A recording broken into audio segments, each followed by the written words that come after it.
ನಮಸ್ಕಾರ. ನಾನು ಡಾಕ್ಟರ್ ಪ್ರಶಾಂತ್ ಅಂತ, ವೈಲ್ಡ್ ಕಾಲ್ ಬೆಂಗಳೂರಲ್ಲಿ ಸುಕೃತಿ ಐ ಕೇರ್ ಅಂತ ನಾನು ಇಲ್ಲಿ ನೇತ್ರತಜ್ಞನಾಗಿ ಇದ್ದೀನಿ. ಇವತ್ತು ನಾವು ಗ್ಲೋಕೋಮಾದ ಬಗ್ಗೆ ಸ್ವಲ್ಪ ತಿಳ್ಕೊಳ್ಳೋಣಂತೆ. ಕಾಯಿಲೆ ಬಗ್ಗೆ ತಿಳ್ಕೊಳ್ಳೋದಕ್ಕೆ ಮುಂಚೆ ಕಣ್ಣಿನ ಅಂಗರಚನೆ ಬಗ್ಗೆ ಒಂದು ಸ್ವಲ್ಪ ನಾವು ಮಾಹಿತಿ ಇದ್ದರೆ ಚೆನ್ನಾಗಿರುತ್ತೆ. ಇದು ನಮ್ಮ ಕಣ್ಣಿನ ಮಾಡೆಲ್. ಇದು ಫ್ರಂಟಲ್ಲಿ ಹಿಂಗಿರುತ್ತೆ. ಕಣ್ಣು ಓಪನ್ ಮಾಡಿದರೆ ಕಣ್ಣಿನ ಒಳಗಡೆ ಅಂಗರಚನೆ ಈ ಥರ ಇರುತ್ತೆ. ಮುಂಭಾಗದಿಂದ ನಮಗೆ ಲೈಟ್ ಹರಿದು ಒಳಗಡೆ ಕಣ್ಣಿನ ರೆಟಿನಾ ಅಂತ ಇರುತ್ತಲ್ಲ, ರೆಟಿನಾದ ಮೇಲೆ ಬಿದ್ದು ಅಲ್ಲಿಂದ ಅದು ಎಲೆಕ್ಟ್ರಿಕಲ್ ಇಂಪಲ್ಸಸ್ ಆಗಿ ಆಪ್ಟಿಕ್ ನರ್ವ್ ಮೂಲಕ ನಮ್ಮ ಮೆದುಳಿಗೆ ಹೋಗಿ ಇದು ದೃಷ್ಟಿ ಮೂಡಿಸುತ್ತೆ ನಮಗೆ. ಇದರಲ್ಲಿ ಇವಾಗ ಗ್ಲೋಕೋಮಾ ಹೆಂಗೆ ಬರುತ್ತೆ ಅಂಥೇಳಿ, ಇದು ಕ್ಲೋಸ್ ಚೇಂಬರ್ ಆಗಿರೋದ್ರಿಂದ ಕಣ್ಣಲ್ಲಿ ಒತ್ತಡ ಹೆಚ್ಚಾಗ್ಬೋದು. ಆ ಒತ್ತಡ ಹೆಚ್ಚಾದಾಗ ಮ್ಯಾಕ್ಸಿಮಮ್ ಅದರ ಪರಿಣಾಮ ಬೀರುವುದು ಈ ಆಪ್ಟಿಕ್ ನರ್ವು ಮತ್ತು ಕಣ್ಣು ಜಂಕ್ಷನ್ ಆಗುತ್ತಲ್ಲ, ಅದಕ್ಕೆ ಆಪ್ಟಿಕ್ ನರ್ವ್ ಹೆಡ್ ಅಥವಾ ಆಪ್ಟಿಕ್ ಡಿಸ್ಕ್ ಅಂತ ಕರಿತೀವಿ. ಅಲ್ಲಿ ಮ್ಯಾಕ್ಸಿಮಮ್ ಅಮೌಂಟ್ ಆಫ್ ಡ್ಯಾಮೇಜ್, ಅಲ್ಲಿ ಜಾಸ್ತಿ ಡ್ಯಾಮೇಜ್ ಆಗಿ ಅದರಿಂದ ದೃಷ್ಟಿ ಮಾಂದ್ಯತೆ ಉಂಟಾಗ್ಬೋದು ಅದರಿಂದ. ಸೊ ಇದು ಗ್ಲೋಕೋಮಾ. ಸೂಕ್ಷ್ಮವಾಗಿ ಹೇಳಬೇಕಂದ್ರೆ ಇಷ್ಟು ಗ್ಲೋಕೋಮಾ. ಈ ಗ್ಲೋಕೋಮಾ ಹೇಗೆ ಬರುತ್ತೆ, ಏನು ಮಾಡಿದ್ರೆ ಹೆಂಗೆ ಇದ್ರದ್ದು ಲಕ್ಷಣಗಳೇನು ಅಂತ ಹೇಳಿದ್ರೆ, the worst part is that ಇದರಲ್ಲಿ ಏನೂ ಲಕ್ಷಣಗಳಿಲ್ದಲೇ ದೃಷ್ಟಿ ಮಾಂದ್ಯತೆ ಶುರು ಆಗಿರಬಹುದು. ಹಾಗಾಗಿ ಇದು ಸೀರಿಯಲ್ ಆಗಿ, ಅಂದರೆ ರೆಗ್ಯುಲರ್ ಆಗಿ ಐ ಚೆಕಪ್ಪಿಂದ ಮಾತ್ರ ಗೊತ್ತಾಗುವಂಥ ಕಾಯಿಲೆ ಒಂಥರ ಆಗಬಹುದು. ಸೊ ನಾವು ತಿಳ್ಕೊಳ್ಬೇಕಾಗಿರೋದಂದರೆ, ಗ್ಲೋಕೋಮಾದಲ್ಲಿ ಇನಿಷಿಯಲ್ ಸ್ಟೇಜ್ ಆಫ್ ಗ್ಲೋಕೋಮಾದಲ್ಲಿ ಏನೂ ದೃಷ್ಟಿ ಮಾಂದ್ಯತೆ ಆಗಲಿ ಏನೂ ಗೊತ್ತಾಗೋದೇ ಇಲ್ಲ. ನಾರ್ಮಲ್ ಐ ಚೆಕಪ್ಪಿಗೆ ಬಂದಾಗ ಇದು ತಿಳುವಳಿಕೆ ಮೂಡಿಸಿ ಹೇಳಬೇಕಾಗಿ ಬರೋ ಪರಿಸ್ಥಿತಿ ಬರುತ್ತೆ.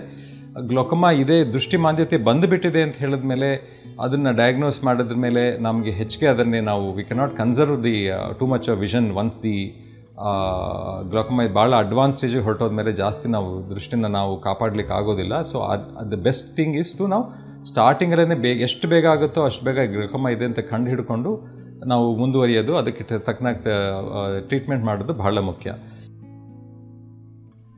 ಸೊ ಈ ಗ್ಲೋಕೋಮಾದಲ್ಲಿ ಯಾವ ಥರ ವಿಧಿಗಳಿದೆ ಅಂತ ಹೇಳಿದ್ರೆ, ಒಂದು ಪ್ರೈಮರಿ ಗ್ಲೋಕೋಮಾಸ್ ಅಂತ ಹೇಳ್ತೀವಿ, ಮತ್ತೊಂದು ಸೆಕೆಂಡ್ರಿ ಗ್ಲೋಕೋಮಾಸ್ ಅಂತ ಹೇಳ್ತೀವಿ. ಪ್ರೈಮರಿ ಗ್ಲೋಕೋಮಾದಲ್ಲಿ ಎರಡು ವಿಧ. ಒಂದು ಓಪನ್ ಆ್ಯಂಗಲ್ ಗ್ಲೋಕೋಮಾ, ಇನ್ನೊಂದು ಕ್ಲೋಸ್ಡ್ ಆ್ಯಂಗಲ್ ಗ್ಲೋಕೋಮಾ ಅಂಥೇಳಿ. ಓಪನ್ ಆ್ಯಂಗಲ್ ಗ್ಲೋಕೋಮಾದಲ್ಲಿ ಅದು ಬಹಳ ಕ್ರಮೇಣವಾಗಿ ದೀರ್ಘಕಾಲ ಕಣ್ಣಲ್ಲಿದ್ದು ಅದರಿಂದ ದೃಷ್ಟಿ ಮಾಂದ್ಯತೆ ಉಂಟಾಗುತ್ತೆ. ಅದೇ ಸಂಕುಚಿತ ಕೋನದ ಗ್ಲೋಕೋಮಾ ಅಥವಾ ಕ್ಲೋಸ್ಡ್ ಆ್ಯಂಗಲ್ ಗ್ಲೋಕೋಮಾ ಅಂತ ನಾವೇನು ಹೇಳ್ತೀವಿ, ಅದರಲ್ಲಿ ಇದ್ದಕ್ಕಿದ್ದಂಗೆ ರೋಗಿಗೆ ಬಹಳ ಕಣ್ಣಲ್ಲಿ ನೋವು, ಕೆಂಪಾಗುವುದು, ದೃಷ್ಟಿ ಕಡಿಮೆ ಆಗುವುದು ಆಗಿ ತಕ್ಷಣ ಎಮರ್ಜೆನ್ಸಿಗೆ ಓಡಿ ಬರುವಂತಹ ಪರಿಸ್ಥಿತಿ ಉದ್ಭವ ಆಗುತ್ತೆ. ಮತ್ತು ಇದಲ್ಲದೆ ಸೆಕೆಂಡ್ರಿ ಗ್ಲೋಕೋಮಾಸ್ ಅಂತ ಕೂಡ ಇರುತ್ತೆ. ಸೆಕೆಂಡ್ರಿ ಗ್ಲೋಕೋಮಾಸ್ ಇನ್ನೇನೋ ಒಂದು ಕಾರಣದಿಂದ ಕಣ್ಣಲ್ಲಿ ಒತ್ತಡ ಜಾಸ್ತಿ ಆಗುತ್ತೆ. ಕಾಮನೆಸ್ಟ್ ನಾನು ನೋಡೋರ ಪ್ರಕಾರ ಇದು ಮೈಯಲ್ಲಿ ಸ್ಟಿರಾಯ್ಡ್ಸ್ ಅಂತ ಯೂಸ್ ಮಾಡ್ತಾರೆ. ಏನಾದರೂ ಆಯಿಂಟ್ಮೆಂಟ್ ಯಾವ್ದೋ ಡಾಕ್ಟ್ರ್ ಕೊಟ್ಟಿರ್ತಾರೆ, ಏನೋ ಇಚ್ಚಿಂಗೋ ಏನೋ ಇರುತ್ತೆ, ಅದಕ್ಕೆ ಹಚ್ಕೊಳ್ಳಿ ಅಂತ ಕೊಟ್ಟಿರ್ತಾರೆ. ಅದನ್ನು ಹಚ್ಕೋತಾ ಇರ್ತಾರೆ, ವರ್ಷಾನುಗಟ್ಟಲೆ ಹಚ್ಕೊಂಡ್ಬಿಡ್ತಾರೆ. ಡಾಕ್ಟ್ರ್ ಹೇಳಿರೋದಿಲ್ಲ ವಾರನೋ 10 ದಿನನೋ 20 ದಿನನೋ ಯೂಸ್ ಮಾಡು ಅಂತ ಹೇಳಿರ್ತಾರೆ. ಬಟ್ ಅವರು ವರ್ಷಾನುಗಟ್ಟಲೆ ಯೂಸ್ ಮಾಡಿಬಿಡ್ತಾರೆ. ವರ್ಷಾನುಗಟ್ಟಲೆ ಯೂಸ್ ಮಾಡಿದಾಗ ಅದು ಕಣ್ಣಿನ ಒತ್ತಡ ಹೆಚ್ಚಾಗಿ ಗ್ಲೋಕೋಮಾ ಬರುವ ಸಾಧ್ಯತೆ ಇದೆ. ಇದಲ್ಲದೆ ಡಯಾಬಿಟಿಸ್ ಇರುವಂಥವರು, ವಯಸ್ಸು 60 ಆದಂಥವರು, ಇಂಥವ್ರಲ್ಲಿ ಕೂಡ ಗ್ಲೋಕೋಮಾ ಬರೋ ಚಾನ್ಸಸ್ಸು ಸ್ವಲ್ಪ ಜಾಸ್ತಿ ಇರುತ್ತೆ.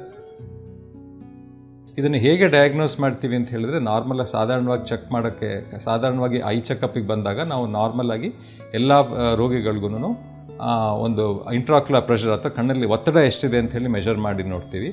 ಆಮೇಲೆ ಕಣ್ಣಿನ ಒಳಗಡೆ ಇರೋ ಆಪ್ಟಿಕ್ ನರ್ವ್ ಹೇಗಿದೆ, ಅದರ ಹೆಲ್ತ್ ಹೇಗಿದೆ ಅಂತ ಇದು ನಾರ್ಮಲ್ ಪ್ರತಿಯೊಬ್ಬರಿಗೂ ನಾರ್ಮಲ್ ಐ ಚೆಕಪ್ಪಿಗೆ ಬಂದಾಗ ಇದು ಮಾಡ್ತೀವಿ. ಇದನ್ನು ಮಾಡಿದಾಗ ನಮಗೆ ಒಂದು ಸುಳ್ಳು ಸಿಗುತ್ತೆ, ಇಂಥ ಮನುಷ್ಯನಿಗೆ ಗ್ಲೋಕೋಮಾ ಇರಬಹುದಾ ಅಂತ ಒಂದು ಸುಳ್ಳು ಸಿಗುತ್ತೆ.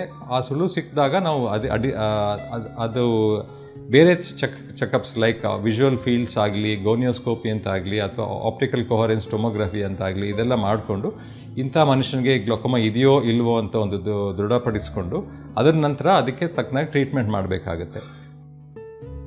ಟ್ರೀಟ್ಮೆಂಟ್ ಏನು ಭಾಳ ಸಿಂಪಲ್ ಆಗಿರುತ್ತೆ. ಸ್ಟಾರ್ಟಿಂಗಲ್ಲಾದರೂ ಬರೀ ಕಣ್ಣಿಗೆ ಐ ಡ್ರಾಪ್ಸ್ ಹಾಕ್ಕೊಂಡ್ರೆ ಸಾಕಾಗುತ್ತೆ. ಕಣ್ಣಿನ ಪ್ರೆಷರ್ ಒತ್ತಡವನ್ನು ಕಂಟ್ರೋಲಲ್ಲಿ ಇಟ್ಕೊಂಡ್ರೆ, ಆಮೇಲೆ ಆಪ್ಟಿಕ್ ನರ್ವ್ ಡ್ಯಾಮೇಜ್ ಆಗ್ದಂಗೆ ನೋಡಿಕೊಂಡ್ರೆ ಸಾಕಾಗುತ್ತೆ. ಇದಕ್ಕೆ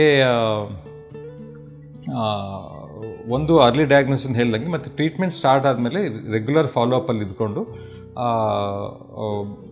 ಮುಂದುವರ್ಸ್ಕೊಂಡು ಹೋಗೋದು ಭಾಳ ಇಂಪಾರ್ಟೆಂಟು. ಏಕೆಂದರೆ ಇದು ಏನಾಗುತ್ತೆ ಅಂದರೆ, ನಾನು ಕಾಮನಾಗಿ ನೋಡೋದೇನು ಅಂತ ಹೇಳಿದ್ರೆ, ಕಣ್ಣಿಗೆ ಔಷಧಿ ಹಾಕ್ಕೊತಾ ಇರ್ತಾರೆ, ದೃಷ್ಟಿ ಜಾಸ್ತಿ ಮಾಂದ್ಯತೆ ಇರೋದಿಲ್ಲ, ಗ್ಲೋಕೋಮಾ ಇರುತ್ತೆ, ಔಷಧಿಗಳು ಹಾಕ್ಕೋತಾ ಇರ್ತಾರೆ. ಅದು ಔಷಧಿಗಳು ಅವ್ರಿಗೆ ಏನು ತೊಂದರೆ ವ್ಯತ್ಯಾಸ ಕೊಡೋದಿಲ್ಲ, ದೃಷ್ಟಿ ಜಾಸ್ತಿನೂ ಆಗೋದಿಲ್ಲ ಕಡಿಮೆನೂ ಆಗೋಲ್ಲ, ಇದ್ದಂಗೆ ಇರುತ್ತೆ. ಸೊ 1 ತಿಂಗಳು ಹಾಕೋತಾರೆ, 2 ತಿಂಗಳು ಹಾಕೋತಾರೆ, 5 ತಿಂಗಳು ಹಾಕೋತಾರೆ, ಆಮೇಲೆ ಏನಾಗುತ್ತೆ ಅಂತೇಳಿ ಏನು ಮಾಡ್ತಾನೆ ಇಲ್ಲ ಔಷಧಿ ಅಂತ ಬಿಟ್ಬಿಡ್ತಾರೆ.